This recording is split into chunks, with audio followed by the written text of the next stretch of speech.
Mathabhanga tractor চালকদের নিয়ে convention অনুষ্ঠিত হলো। এদিন মাথাভাঙ্গা সদনে তৃণমূল শ্রমিক সংগঠনের পক্ষ থেকে আয়োজন করা হয় এই কনভেনশনে। এদিনের এই কনভেনশনে উপস্থিত ছিলেন তৃণমূল শ্রমিক সংগঠনের জেলা সভাপতি পরিমল বর্মন, সংগঠনের জেলা সাধারণ সম্পাদক আরিজাউর রহমান, মাথাভাঙ্গা এক ব্লক তৃণমূল শ্রমিক সংগঠনের সভাপতি বিক্রম দত্ত সহ বিভিন্ন নেতৃত্বরা। বিষয়টা দেখেন, এমনি কর্মসংস্থান হচ্ছে না, চাকরি বাকরি বলতে এখন আর সেভাবে হয় না। অনেক বেকার ছেলেরা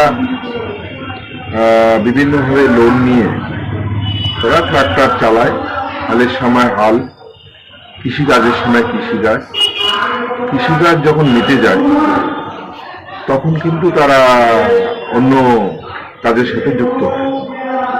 এইভাবে গ্রামীণ যে অর্থনীতিটা, সেই অর্থনীতিটার উপর কিন্তু একটা ভালো একটা জায়গা তৈরি হয় এবং অনেকগুলো ছেলে সেখানে বাঁচে এবং এর সাথে অনেকগুলো শ্রমিকও আছে।